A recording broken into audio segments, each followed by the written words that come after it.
Yung mga idol, musta? Mandragma Sports, sabi nga pala, ating mag-usapan, Barangay Nibra, Sistan, pumirma muli ng bagong kontrata at RJ Abarrientos may gustong patunayan sa lahat. Pero bago nga yan, kung bago pa lang sa aking channel, huwag mong kalimutang subscribe at i-click ang notification bell para like kang updated sa ating latest upload pa natin. So matapos ang naging matinding laban ng ating Barangay Nibra kontra sa upunan ng Phoenix Fuelmaster mga idol, grabing napaka-intense nga ang nagiging laban sa pamagitan ng Jinkings at Phoenix.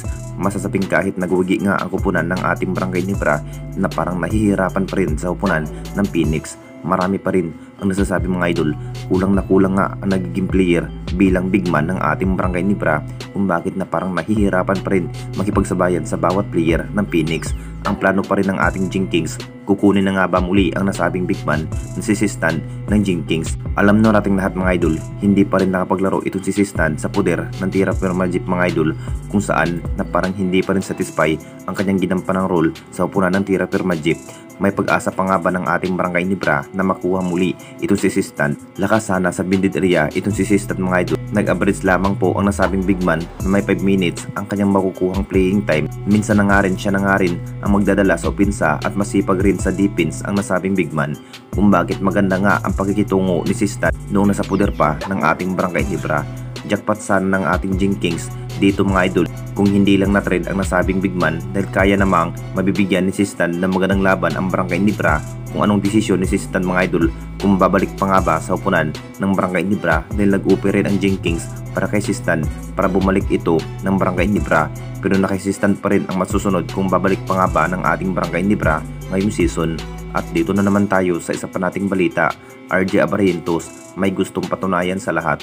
Alam nyo nating lahat mga idol, grabing performance ang ipinakita ang nasabing player kung bakit nakapagtala ng 25 points ang kanyang naiitala sa buong laban nga sa upunan ng Phoenix. Masasabing ito na nga bang hinihintay ng lahat kung ano ang dapat gawin sa nasabing player.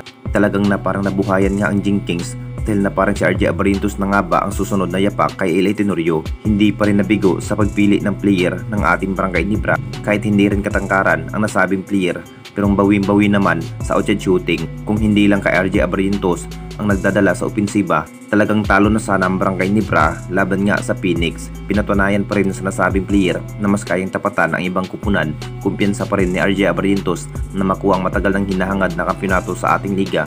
Kung tutuusin mga idol, pinagsisikapan pa rin ng ating Jinkings kung ano ang dapat gawin ngayong season, dahil ang pinukus pa rin ng ating Barangay Nibra itong si RJ Abarrientos dahil husay rin sa outshot shooting. Talagang pinatunayan pa rin sa nasabing player na mas kayang bubuhatin ang Jinkings ngayong season. Anong masasabi ninyo mga idol tungkol sa ating video?